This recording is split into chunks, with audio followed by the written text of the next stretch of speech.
morning, or how is everybody? So, before I start this, just a reminder, God is a God of the living. So by default, it's about what you do in your life, not the afterlife, as the proponents of religion like to declare. You're living now, or are you? Look, so God is your brain. So if you're living, it means you have a brain which is functioning. It has energy in it, and it allows you to express yourself and experience the gift of life. So your God is already there, but the illusion of separation created by the ego, or the lowly and little consciousness, is what gets in the way. So you need to get beyond the ego to get into higher consciousness. And it's a difficult path because your life is going to change. So before you start the journey, or start seeking the kingdom within, what are you prepared to lose? What are you prepared to let go of? What are you prepared to surrender, to sacrifice, to give? Now, the act of charity is meditation. You're submitting yourself to higher guidance. And to do that, you've got to put the ego behind you, or the illusion of separation behind you. And it's a process, it's a way. And it takes time. It has to take time, because if it happened in a wanna, you'd probably lose your ship and never get it back.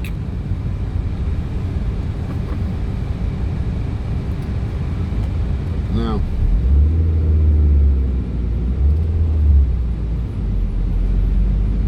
your life will change. Now, I've alluded to this, so it's worth speaking about it again, just to highlight a few things. Now, all of our lives, we have been born into this illusion created by the collective low consciousness. And the illusion is called society and culture. And it's shit. It is a sewer.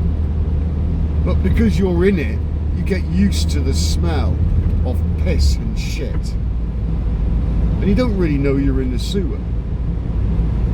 But when you start cleaning your house and you start going within, your own higher conscious will reveal to you that you are living in a sewer. Now, I'm speaking metaphorically. Now, your mind, the lowly and little consciousness, might think that your life's all right. There's nothing wrong with my life, Danny. Everything's fine. Everything's as it should be. It's everything I wanted. Is it? Because if you're seeking the truth, then you're already questioning the paradigm. Is it not so?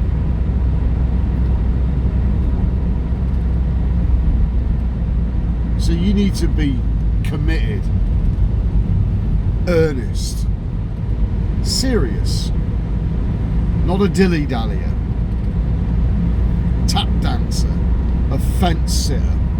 You're either in or you're out. There is no grey area. It's one or the other.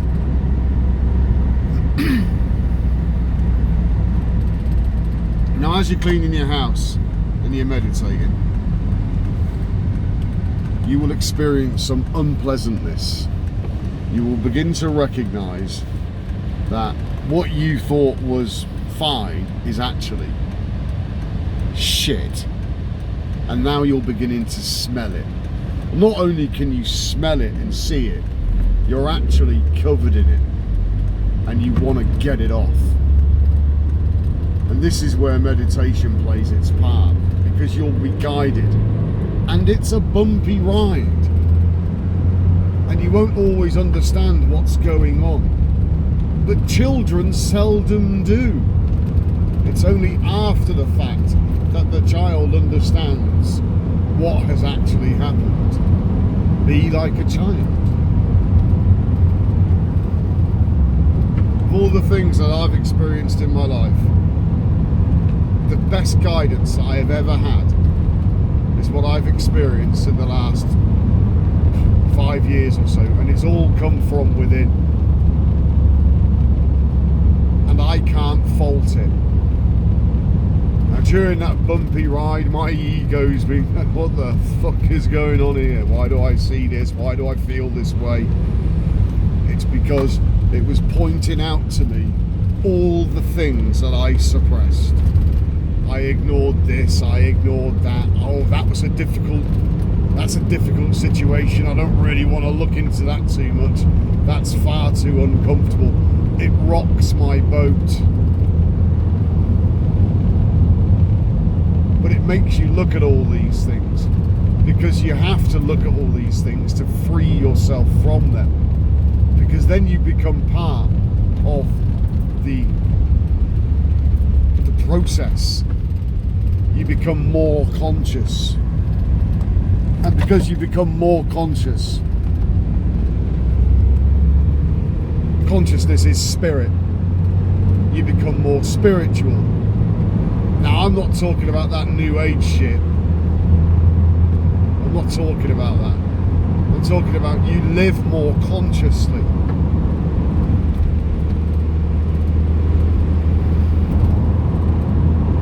And you learn more about yourself. Know yourself. And yourself will guide you.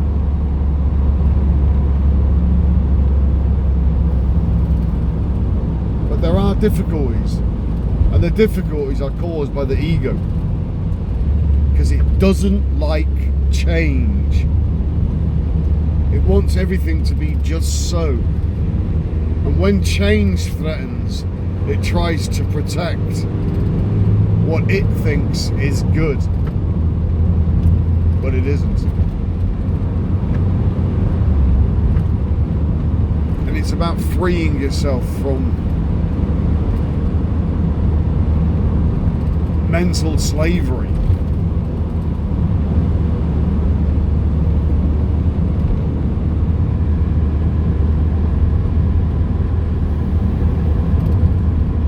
More often than not, the things that will be revealed to you,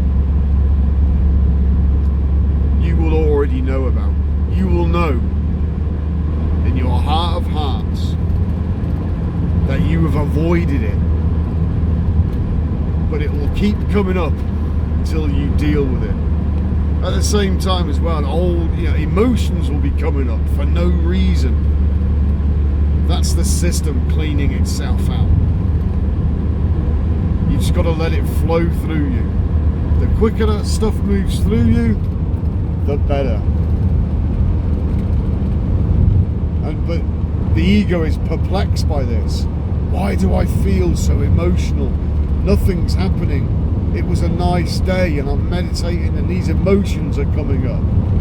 It's something that your body is clearing out that happened long ago, that your subconscious is very aware of still, but you're not. So this is your subconscious actually looking after you. It's clearing out your emotional blockages, if you will.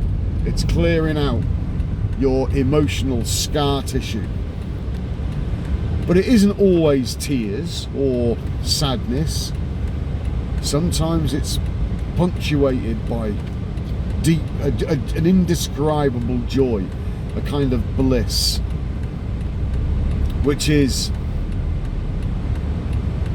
like a reward for having to go through the shit, so to speak. So when you're in that, oh, woe is me place, don't exist there too long. If you're feeling sorry for yourself, then the ego's getting in the way. Let it flow, be a flow rider. The quicker you do that, the quicker your psyche, your soul can heal. There will be others in your life, and they won't have a clue what's going on in your life, because you're learning about your kingdom. Yeah? So what has their kingdom got to do with yours? Well, that's something you have to ask yourself.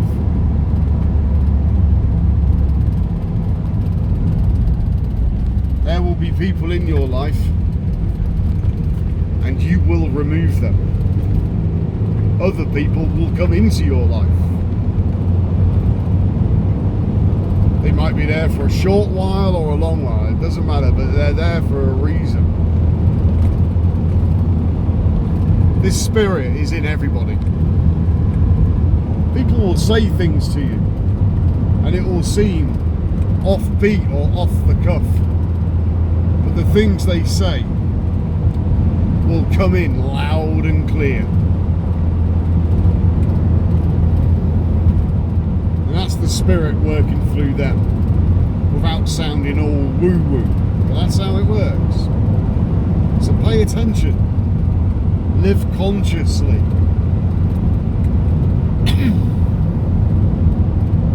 If something makes you uncomfortable, ask yourself why. If something makes you happy, ask yourself why. Live consciously.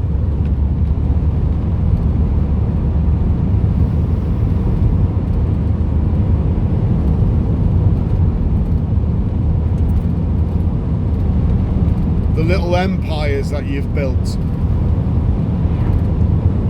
it'll fall down around you.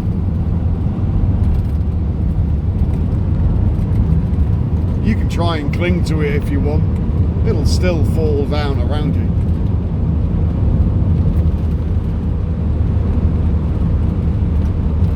Who wants to live in a ruin? Who wants to live in a house that whistles in the wind, that looks shabby? I'm talking about the lifestyle that you might have created for yourself. It might look good on the outside, but is it any good on the inside? Is it really what you want? And all those material trappings. You don't live in a house built with bricks and mortar. You don't. You live in your body.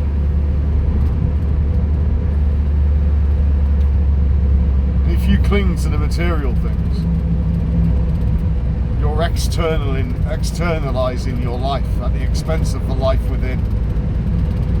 I'm at home right now, currently driving my car, and I am perfectly at home because I live here. So it doesn't matter where I am physically, because I am always at home. Always. That is a simple truth.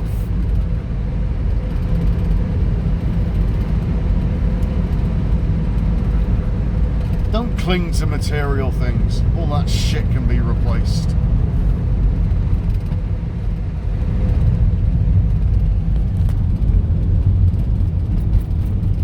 Don't let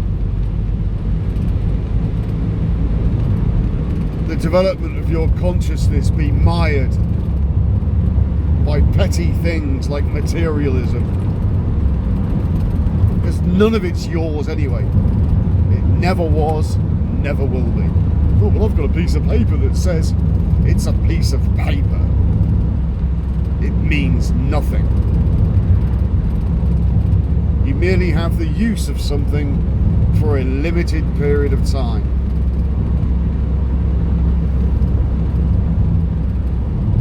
If you cling to material stuff, it will own you. But if you understand that you have the use of something for a period of time, it won't own you, and you'll enjoy it all the more. And when the time comes to let those things go, you'll simply let them go, because you knew all along it was never yours anyway. The concept of ownership is very egoic. That's mine. Fuck off, get your own. This is mine.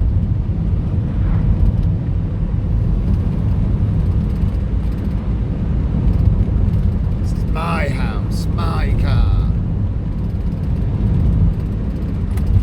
There's nothing wrong with material things. We all like to be comfortable, but a little discomfort sometimes is warranted.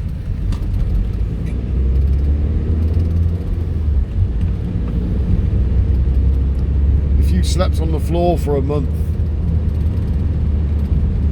and then got back into a bed, you sure would appreciate that bed. The soft duvet cover, the mattress and the pillows. You wouldn't take it for granted so much. And your life, the quality of your life, the gratitude for the little things that are in it would be able to express themselves. And these little rewards come because you suffered a little discomfort.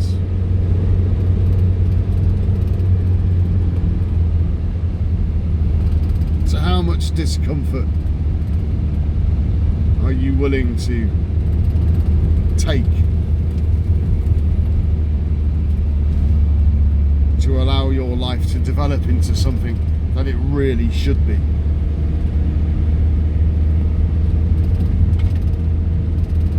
God is a God of the living, not the dead. When it comes in,